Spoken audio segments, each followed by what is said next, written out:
The encounter. The camera flash illuminated the pristine white tablecloth as Vivian Blackwood captured the perfect angle of the champagne flute catching the afternoon light. At 32, she had cultivated a reputation as one of Manhattan's most sought-after commercial photographers, with a client list that read like a who's who of luxury brands. "Perfect," she murmured, reviewing the shot on her camera. Jasper moved the caviar platter 2 inches to the left. "We need symmetry."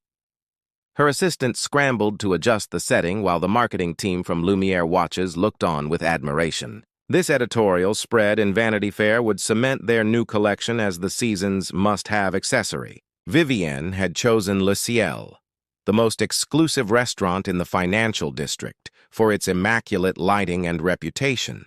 The establishment's 3-month waiting list made it the perfect backdrop for products meant to convey unattainable luxury. "Miss Blackwood, would you like to review the contract while we wait for the dessert course?" asked Penelope Rothschild, the marketing director, sliding a folder across the table. Vivienne nodded absently, her attention caught by a server approaching with a tray of espresso cups. He was young, perhaps in his late 20s, with brown hair that fell slightly over his forehead and a demeanor that seemed too hesitant for such an establishment. "Your espressos," he said quietly, carefully placing each cup before the guests. Vivian noticed his hands weren't manicured like those of the other staff. His movements, while precise, lacked the theatrical flourish typical of Le Ciel's service. When he reached her, their eyes met briefly. His were an unusual shade of green, intelligent, observant. She felt momentarily unsettled, as though he could see through her carefully constructed facade. The moment broke when he accidentally clinked her cup against its saucer, spilling a few drops onto the pristine tablecloth. "I'm so sorry," he said immediately, reaching for a napkin. "Honestly," Vivian said loudly enough for the entire table to hear, "does Le Ciel now recruit from community colleges? This isn't Denny's." She gave an exaggerated sigh, turning to Penelope. "The help these days simply doesn't understand the standards expected in these environments." The table fell silent. Jasper laughed nervously, while Penelope looked uncomfortable. The server, his name tag read Theo, simply absorbed the comment, his face impassive, except for a slight tightening around his eyes. "My apologies, ma'am," he said with quiet dignity. "I'll have someone bring you a fresh tablecloth immediately." Something in his composure made Vivian's cheeks warm. She'd expected embarrassment, perhaps even servility, but his calm response suggested he was merely tolerating her rudeness rather than affected by it. "Don't bother," she said dismissively. "We're nearly finished." As Theo walked away, Vivian felt an unexpected pang of shame, which she quickly suppressed. People in service positions needed to maintain certain standards, she reasoned. Her criticism was justified. Still, she couldn't shake the feeling that she'd revealed more about herself than about him. The remainder of the lunch proceeded smoothly. Contracts were signed, handshakes exchanged, and Vivian secured another lucrative contract. Yet, as she gathered her equipment, she noticed Theo speaking with the restaurant manager near the kitchen entrance. Rather than being reprimanded as she'd expected, they appeared to be in friendly conversation. The manager even laughed at something Theo said, clapping him on the shoulder with unexpected familiarity. "Ready to go, Viv?" Jasper asked, equipment bags in hand. "Yes," she replied, puzzled by the interaction she'd witnessed. "Schedule the editing session for tomorrow morning. I want the final selects by noon." As she left Le Ciel, Vivian pushed aside the nagging feeling that there was something unusual about the server. She had a gallery opening to attend that evening, and she needed to ensure her appearance was flawless. In her world, perception was reality, and she had mastered the art of being perceived exactly as she wished, as someone exceptional, someone above the ordinary masses who served people like her. Little did she know that her encounter with Theo would soon force her to question everything she believed about worth, status, and the masks people wear. The revelation. 3 weeks after the incident at Le Ciel, Vivienne found herself adjusting her emerald cocktail dress in the back of a limousine.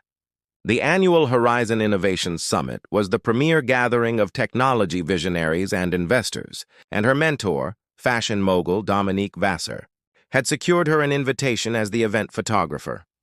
"Remember, darling, this isn't just about taking pictures," Dominique said, her French accent more pronounced after her second glass of champagne.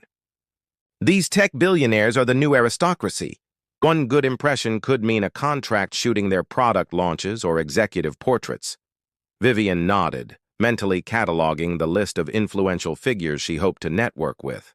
The summit was being hosted by Westbrook Innovations, a notoriously private tech company whose founder had recently returned from a 2-year sabbatical spent developing sustainable technology solutions in developing countries. "Have you ever met Theodore Westbrook?" she asked Dominique. "No one really knows him," Dominique replied. "He's brilliant but intensely private. Supposedly worth $40 billion, but drives a 10-year-old electric car and wears the same style of black sweater every day. Very unusual for someone with his resources." The limousine pulled up to the gleaming glass facade of the Westbrook Innovation Center. The building, a marvel of sustainable architecture, seemed to emerge organically from the landscaped grounds. Inside, the atrium had been transformed into an elegant reception area where hundreds of guests in formal attire mingled beneath a canopy of twinkling lights designed to mimic a starry sky. Vivian immediately went to work, capturing candid moments of influential attendees while Dominique made introductions. She was photographing a group of venture capitalists when the room's ambient noise suddenly diminished. People were turning toward the main stage where a spotlight illuminated a podium. "Ladies and gentlemen," announced the event host, "please welcome the founder and CEO of Westbrook Innovations, the visionary behind tonight's summit, Mr. Theodore Westbrook." Polite applause filled the room as a figure walked onto the stage. Vivian raised her camera, zooming in to capture the tech mogul's entrance. Through her viewfinder, she saw a familiar face that made her blood run cold. It was Theo, the server she had humiliated at Le Ciel. Her camera nearly slipped from her fingers. She lowered it slowly, watching in disbelief as Theodore Westbrook, dressed in an impeccably tailored suit rather than a server's uniform, addressed the crowd with quiet confidence. The hesitance she had perceived at the restaurant was gone, replaced by the assured presence of someone completely comfortable in his own skin. "Innovation isn't just about technology," he was saying. "It's about understanding human needs across all societal levels. For the past 2 years, I've been studying how people live and interact when resources are limited. More recently, I've been exploring how people behave when they believe they're interacting with someone of a different social status." Vivian felt her chest tighten. Had his position at Le Ciel been some sort of social experiment? Had he witnessed countless interactions like hers, privileged customers treating service workers with casual disdain? "The insights I've gained have transformed our approach to designing accessible technology," Theodore continued. "Tonight, I'm proud to announce the Westbrook Foundation's 5-year, $2 billion commitment to bringing sustainable technological solutions to underserved communities." The crowd erupted in applause. Vivian clapped mechanically, her mind racing. She felt exposed, as though everyone in the room knew of her behavior at the restaurant. When she glanced at Dominique, however, her mentor was beaming with excitement at the networking opportunity. "We must speak with him," Dominique whispered. "A portrait series of a philanthropist like Westbrook would be magnificent for your portfolio." "I don't think that's a good idea," Vivian said weakly. But Dominique was already guiding her through the crowd toward the stage. As Theodore stepped down, he was immediately surrounded by admirers and reporters. Vivian hung back, hoping to remain unnoticed, but as the circle around him shifted, his eyes met hers across the room. There was a flicker of recognition, followed by something unreadable in his expression. He excused himself from his conversation and walked directly toward her. Vivian felt a desperate urge to flee, but her feet seemed rooted to the floor. Dominique, oblivious to her distress, was practically glowing with anticipation. "Mr. Westbrook," Dominique began as he approached. "I'm Dominique Vassar, and this is Vivian Blackwood, one of the most talented commercial photographers in the city." Theodore extended his hand to Dominique, then turned to Vivienne. "Miss Blackwood," he said, his voice betraying no emotion, "I believe we've met before." Dominique looked between them, surprised. "You have?" Vivian, you never mentioned knowing Theodore Westbrook. We had a brief encounter, Theodore explained smoothly. At Le Ciel. You dine there often? Dominique asked. In a manner of speaking, he replied, his eyes never leaving Vivian's face. I was working there as part of my research into social dynamics. Your protégé made quite an impression. Vivian felt her carefully constructed world beginning to crumble. The look on Dominique's face shifted from confusion to curiosity. How fascinating, Dominique said. Vivian has an exceptional eye for detail. I'm sure she captured some interesting observations during your encounter. The subtle emphasis on observations made Vivian want to disappear. Theodore's slight smile suggested he recognized the unintentional irony. Indeed, he said. In fact, Ms. Blackwood's interaction with me that day provided valuable data for my research on how people perceive worth based on occupation and appearance. The implications hung in the air between them. Vivian's cheeks burned with shame, but Theodore's expression remained calm, even kind. There was no malice or triumph in his eyes, only a quiet interest that somehow made the situation even more unbearable. I should continue greeting my guests, he said after a moment. Perhaps we'll have a chance to speak later. I understand you're photographing the event, Ms. Blackwood. I look forward to seeing your work. As he walked away, Dominique turned to Vivian with raised eyebrows. What exactly happened at Le Ciel, darling? Vivian stared after Theodore's retreating figure, feeling as though she'd been granted a mercy she didn't deserve. I misjudged him, she said softly. Badly. For the rest of the evening, Vivian performed her duties mechanically, her camera a shield between herself and the gala's glittering attendees. Every time she glimpsed Theodore across the room, listening intently to an elderly scientist, laughing with a group of young engineers, kneeling to speak eye to eye with a child who had won a science competition, she saw qualities she had completely missed during their first encounter: his genuine interest in others, his lack of pretension despite his status, the respect he showed to everyone regardless of their position. By the end of the night, Vivian had begun to understand that Theodore Westbrook hadn't just been playing a role at Le Ciel. He had been himself, without the trappings of wealth and power that made people like her take notice. The realization left her questioning not just her behavior toward him, but the values that had shaped her entire adult life. The apology, for 5 days after the gala, Vivian cycled through emotions like a kaleidoscope: embarrassment, shame, indignation, and finally a reluctant acceptance of her own culpability. She had tried to dismiss the incident, telling herself that Theodore Westbrook had been deliberately misleading people with his undercover work. But this rationalization felt hollow even to her own ears. On the 6th day, she made a decision. Finding Theodore's contact information proved surprisingly difficult. The man was notoriously private, but Vivian was nothing if not persistent. After calling in a favor from a fashion editor who had photographed Westbrook Innovations' headquarters for Architectural Digest, she obtained an email address for his executive assistant. Her message was simple: a request for 15 minutes of his time to offer a personal apology. She expected to be ignored or politely rebuffed. Instead, she received a reply within hours, inviting her to meet Theodore at a community garden in one of the city's less affluent neighborhoods the following morning. The location surprised her. She had anticipated being summoned to his corporate headquarters or perhaps another upscale restaurant where he could enjoy watching her discomfort. A community garden seemed incongruously humble for a man of his stature. When her rideshare dropped her off at the address, Vivian felt conspicuously out of place in her designer sunglasses and tailored pantsuit. The garden occupied what had once been an empty lot between two apartment buildings. Now it was a vibrant patchwork of raised beds filled with vegetables, herbs, and flowers. A group of children were gathered around a woman who appeared to be teaching them about composting, while elderly residents tended to plants nearby. She spotted Theodore kneeling beside a raised bed, wearing jeans and a simple gray t-shirt, helping a young girl plant seedlings. There was no hint of the polished tech mogul from the gala. This was the Theo she had met at Le Ciel, albeit more relaxed and genuinely himself. Vivian approached hesitantly, clutching her leather portfolio like a shield. When Theodore noticed her, he said something to the child, who nodded and moved to join the other children. He stood, brushing soil from his hands. "Miss Blackwood," he greeted her with a slight nod. "I'm glad you could make it."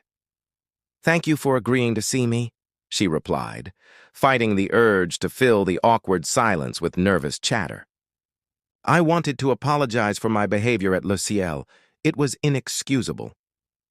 Theodore studied her for a moment before gesturing toward a small seating area with a mosaic-tiled table. "Would you like some tea? The mint was harvested from this garden this morning." The normalcy of the offer caught her off guard. She had prepared for coldness, perhaps even righteous anger, but not this simple courtesy. They sat across from each other while a teenager in a garden volunteer t-shirt brought them ceramic mugs of steaming tea. "I appreciate your apology," Theodore said after taking a sip. "But I'm curious. Are you sorry for how you treated me specifically, now that you know who I am, or for how you treated someone you thought was just a server?" The question cut to the heart of her discomfort. Vivian had asked herself the same thing repeatedly over the past week. "Both," she admitted. "At first I was mortified because I'd been rude to Theodore Westbrook. But then I realized that was part of the problem, thinking it would have been acceptable to treat anyone that way, regardless of who they were." She met his eyes directly. "I've been reevaluating a lot of things since the gala." Something in her candor seemed to soften his expression. "That's a good start." "I brought something for you," Vivian said, opening her portfolio.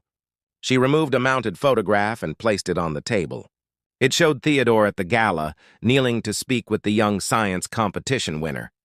The image captured a moment of genuine connection, the billionaire and the child completely engaged with each other, oblivious to the wealthy and powerful people surrounding them. "You have talent," Theodore acknowledged, studying the photograph. "You've captured something authentic here." "That's what I've been thinking about," she said. "I've spent my career focusing on surfaces, making luxury products look desirable, making wealthy people appear even more enviable. I'm good at it, but lately I've been wondering if there's something more meaningful I could be doing with my skills." Theodore's expression remained neutral, but his eyes reflected interest. "Such as?" "I don't know yet," she confessed. "That's why I wanted to talk to you. Not just to apologize, but to understand what motivated you to step away from your privilege to work in service positions. Most people in your position would never consider it." Theodore was quiet for a moment, considering her words. "I grew up poor," he finally said. "My success came later, through a combination of hard work and extraordinary luck. I never wanted to forget what it was like to be invisible to people with power and privilege." He gestured around the garden. "This place reminds me of what matters. The technology we create is meaningless if it doesn't improve real lives." Vivian nodded slowly, absorbing his words. She looked around at the diverse group of people working together in the garden, a microcosm of cooperation that seemed far removed from the competitive, status-conscious world she inhabited. "Is that why you brought me here? To show me what matters?" Theodore smiled slightly. "I brought you here because I had promised to help with the seedlings today, and I keep my commitments. But yes, I thought it might be educational for both of us." He paused. "Your apology is accepted, Ms. Blackwood. What you do next is entirely up to you." He stood, signaling that their 15 minutes were up. Vivian felt a sudden reluctance to leave, as though something important was unfinished. "Would it be all right if I stayed for a while?" she asked impulsively. "Maybe I could photograph the garden for your foundation's website. Pro bono, of course." Theodore looked genuinely surprised. "That's generous.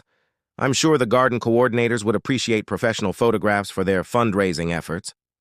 He hesitated, then added, "I'll be here until noon if you have any questions about the project."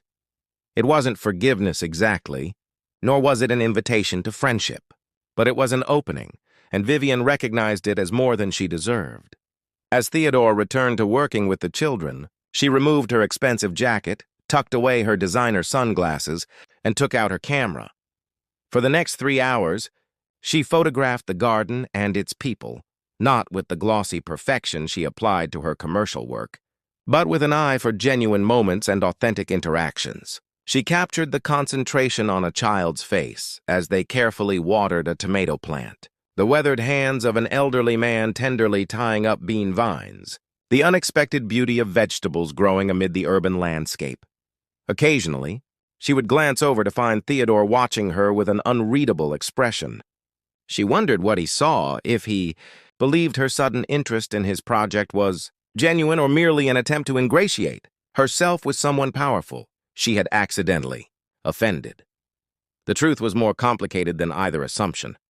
Something about this place and these people, Theodore included, had awakened a long-dormant part of her. Before the demands of her career and the allure of elite social circles had shaped her priorities, she had once dreamed of using photography to tell meaningful stories. As the morning drew to a close, Vivian approached Theodore one last time. "I'll send the photographs to your foundation by tomorrow," she promised. "And thank you for this opportunity." He nodded, his expression thoughtful. "You have my email now. If you're serious about exploring different applications for your talents, the foundation always needs visual storytellers for our projects." It wasn't quite an olive branch, but it wasn't a dismissal either. As Vivian left the garden, she felt something she hadn't experienced in years, a sense of purpose that had nothing to do with prestige or professional advancement. Whether Theodore Westbrook ever truly forgave her seemed suddenly less important than the realization that she had been given a chance to redefine her own values. That night, as she edited the garden photographs, Vivian made a decision. She would prove to Theodore and to herself that she was capable of genuine change. Not because he was Theodore Westbrook, billionaire philanthropist, but because their encounter had shown her a truth about herself that she could no longer ignore.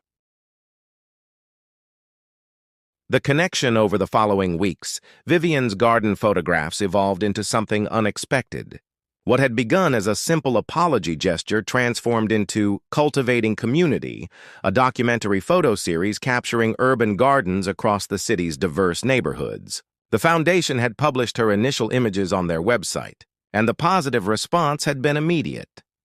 Theodore had not directly contacted her after their meeting in the garden, but his foundation's community outreach director, Prisha Mehta, had invited Vivian to document their other urban renewal projects. Vivian found herself in parts of the city she had previously only glimpsed from car windows, community centers and housing projects, after-school programs in repurposed warehouses, street art initiatives transforming neglected alleyways into vibrant public spaces. On a warm Saturday in June, 2 months after the garden meeting, Vivian was photographing a mural painting event in the Bronx when she noticed Theodore speaking with a group of teenage artists.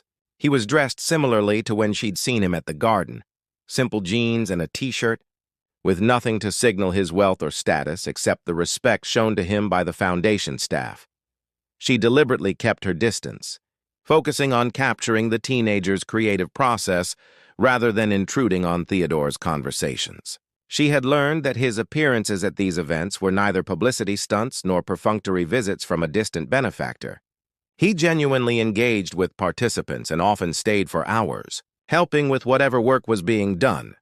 It was nearing sunset when Theodore finally approached her as she packed up her equipment. "Your series is making quite an impact," he said without preamble. "The foundation has received increased donation pledges, specifically citing your photographs as their inspiration." Vivian felt an unexpected flush of pride. That had nothing to do with her usual professional validation. "The subjects make it easy," she replied. "There's an authenticity here that can't be manufactured." Theodore nodded, studying her with that same thoughtful expression she remembered from the garden. "You've surprised me, Ms. Blackwood. I didn't expect you to commit to these projects with such dedication." There was a question in his statement that Vivian understood implicitly. He was still trying to reconcile the woman who had dismissively mocked a server with the photographer who now spent weekends documenting community projects without compensation. "I've surprised myself," she admitted, "but I'm grateful for the opportunity. It's reminded me why I became a photographer in the first place." Something in her sincerity seemed to resolve a question in Theodore's mind. "Would you join me for coffee?" There's a local place around the corner that makes an excellent espresso. No tablecloths to stain, I promise." The gentle reference to their first encounter indicated a shift in their dynamic, a willingness to acknowledge the past without being defined by it. Vivienne felt a weight lift from her shoulders as she nodded.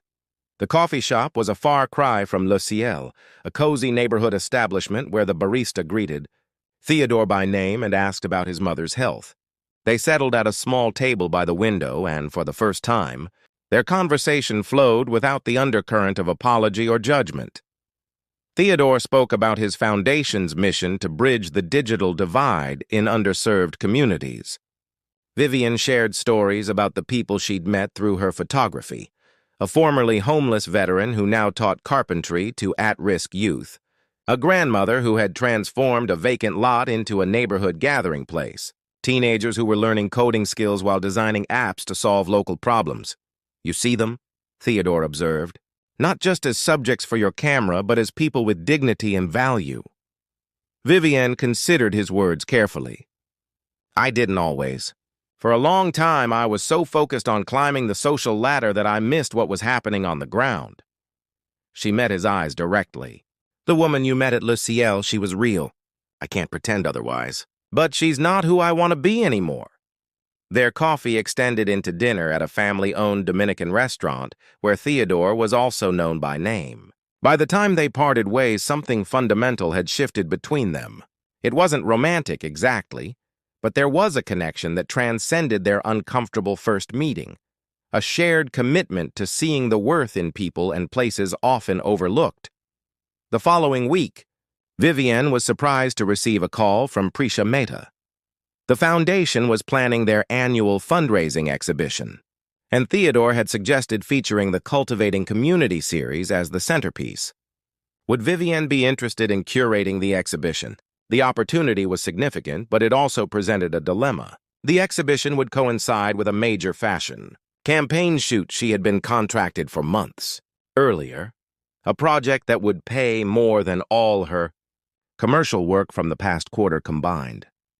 5 months ago, the decision would have been simple. Now, Vivienne found herself calling the fashion brand to decline the lucrative contract, explaining that she had a prior commitment to a community project.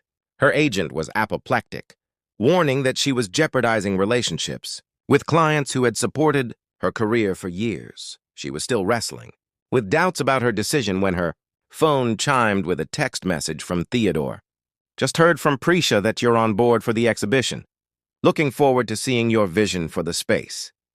The simple vote of confidence settled something within her. She was making the right choice, even if the professional consequences were uncertain. The exhibition planning brought Vivienne and Theodore into regular contact.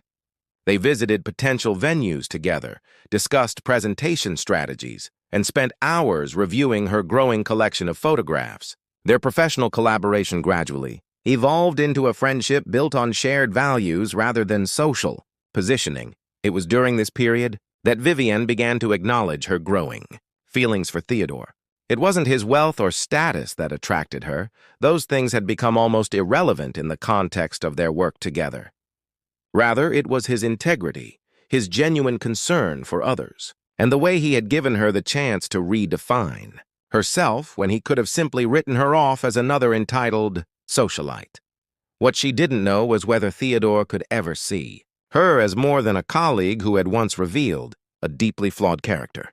The memory of their first encounter hung between them like an invisible barrier, never directly addressed in their new dynamic, but never entirely forgotten either. The question was answered unexpectedly one evening as they worked late at the foundation offices, selecting the final images for the exhibition. Theodore had ordered takeout from a nearby Thai restaurant, and they were sitting cross-legged on the floor surrounded by photographs and empty containers. "I have a confession to make," Theodore said suddenly.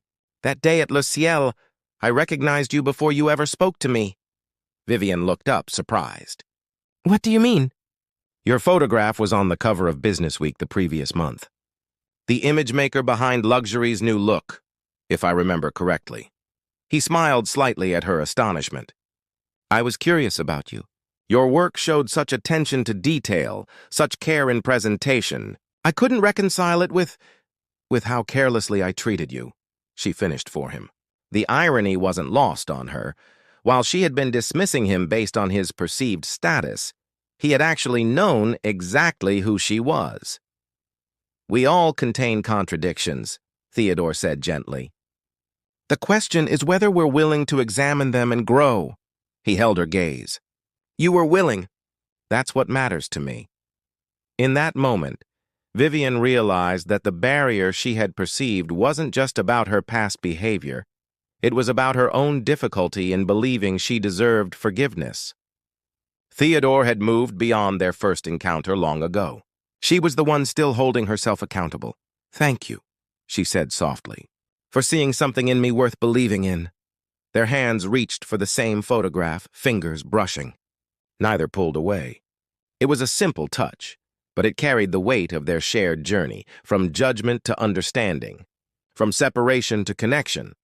The moment was interrupted by Vivian's phone chiming with an incoming email. She glanced at it briefly, then froze, her expression shifting from contentment to concern. "What is it?" Theodore asked. She handed him her phone silently. The email was from Justine Harlow, a former client and fixture in Vivian's previous social circle. The message was brief, but explicit. "Heard you're getting cozy with Westbrook. Planning to share the Le Ciel incident with Page 6 unless you convince him to invest in my startup. I have witnesses. 48 hours to respond." Theodore's expression remained calm as he read the email, but Vivian could see the disappointment in his eyes, not directed at her, but at the toxic environment she had once been part of. "I'm so sorry," she said, the contentment of moments ago replaced by distress.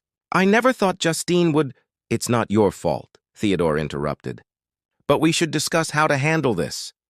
He hesitated, then added more softly, "Together." The word "together" hung in the air between them, a declaration that whatever came next, they would face it as a united front. Despite the unwelcome intrusion of her past life, Vivian felt an unexpected sense of clarity. The threat couldn't touch what mattered most, the genuine. The transformation. The exhibition space hummed with anticipation as guests filtered through the entrance of the repurposed warehouse. "Cultivating Community, Portraits of Urban Renewal," read the banner spanning the exposed brick wall. Beneath it, Theodore stood with the foundation's board members, greeting donors and community partners with equal warmth. Vivian watched from across the room, making last-minute adjustments to the lighting on her favorite series. Photographs of children from housing projects working alongside elderly residents to create a butterfly garden. The images captured something essential about human connection that transcended age, race, and economic circumstance.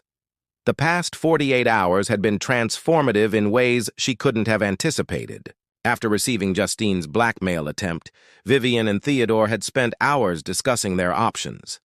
His suggestion had surprised her. What if we control the narrative ourselves? Instead of responding to Justine's threats, they had crafted a different approach. Vivian had contacted a respected journalist at The New Yorker who had previously expressed interest in the Cultivating Community project. She had given an extensive interview about her journey from commercial photographer to documentary artist, including an honest account of her behavior at Le Ciel and how that moment had catalyzed her reevaluation of success and worth. The article, published online that morning with Theodore's full support, had already generated significant discussion in both art and business circles. Some commenters criticized Vivian for her past behavior, while others praised her candor and evident growth. What mattered most to her, however, was that she had taken ownership of her story, rather than allowing it to be weaponized against her or against Theodore. Justine had been furious, of course. Her leverage evaporated. She had sent a scathing text accusing Vivian of betrayal. The message had affected Vivian less than she might have expected even a few months earlier. The approval of people like Justine no longer seemed essential to her sense of self-worth. Now, as the exhibition officially opened to the public, Vivian felt a complex mixture of pride, nervousness, and profound gratitude.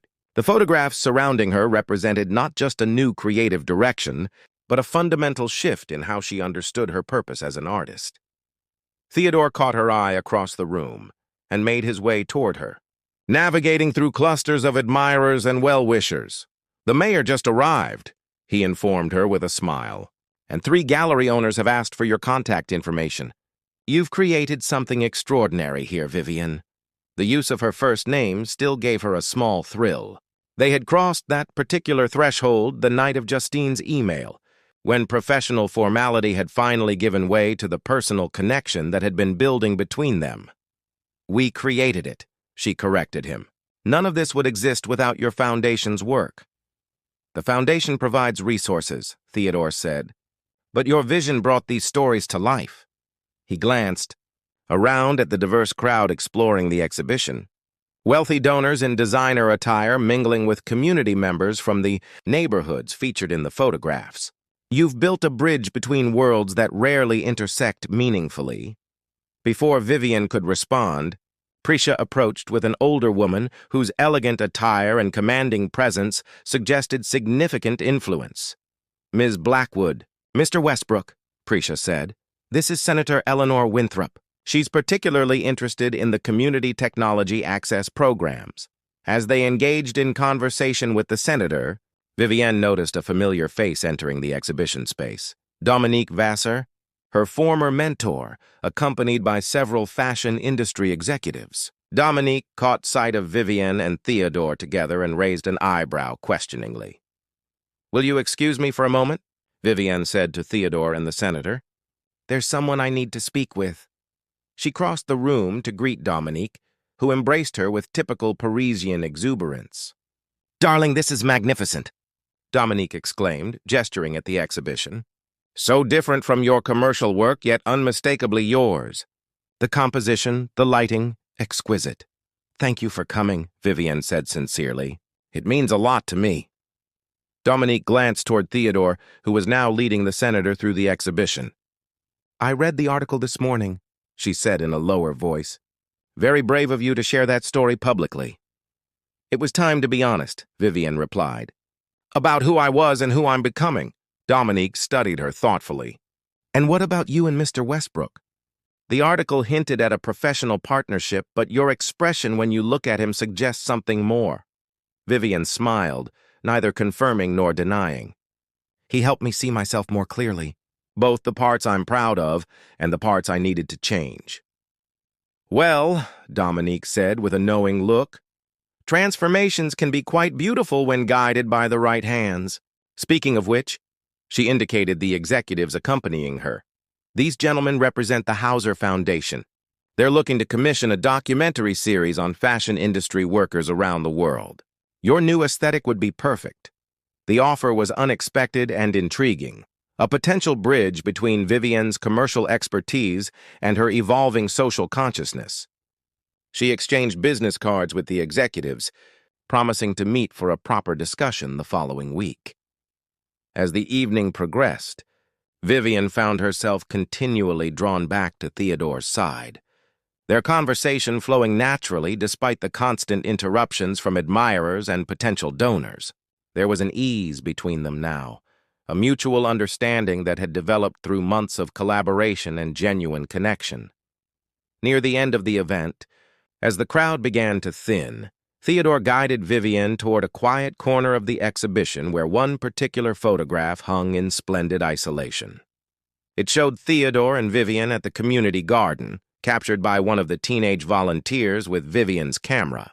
They were kneeling side by side, planting seedlings, their expressions focused and peaceful. "Neither was aware of being photographed. Prisha added this one," Theodore explained. "She thought the exhibition should include its creators." Vivienne studied the image with a photographer's critical eye and a woman's emotional perspective. There was something undeniably intimate about it, not in a romantic sense, but in the genuine communion of purpose it captured. Two people who had begun as adversaries, now literally and figuratively on the same level, creating something together. "It's perfect," she said softly. "Our story coming full circle." Theodore turned to face her directly. "Is that what this is?" "A completed circle?" The question held multiple meanings, and Vivian considered her response carefully. "I think it's more of a spiral," she finally said. "We've returned to a similar point, but on a different level. Higher, hopefully." Theodore smiled, understanding her meaning immediately. "I'd like to continue that upward trajectory with you, not just professionally." Vivian felt a familiar uncertainty, not about her feelings for Theodore, which had grown clear and strong, but about whether she deserved the happiness he offered. "Even knowing how flawed I can be?" she asked quietly. "Especially knowing that," he replied, "because I've seen not just your flaws, but your capacity for growth and genuine change. That's far more valuable than perfection." He reached for her hand, and she met him halfway. Around them, the exhibition, evidence of their shared values and vision, continued to inspire connections between unlikely allies and collaborators. The woman who had once defined worth by appearance and status now understood that true value lay in authenticity, compassion, and the courage to evolve. As Theodore leaned in to kiss her, Vivian closed her eyes, surrendering to the beautiful irony of finding love with the man she had once dismissed. Their journey had taught her that real transformation wasn't about changing into someone entirely different, but about becoming more authentically yourself, acknowledging both your capacity for harm and your potential for good. In that moment, surrounded by images of communities working together to create beauty from neglect, Vivian and Theodore embodied the very message of the exhibition. That meaningful connection could transform not just neighborhoods and cities, but the human heart itself. The spiral continued upward, carrying them into a future neither could have imagined during that first fateful encounter. A future built not on appearances or assumptions, but on the solid foundation of seeing and being truly seen.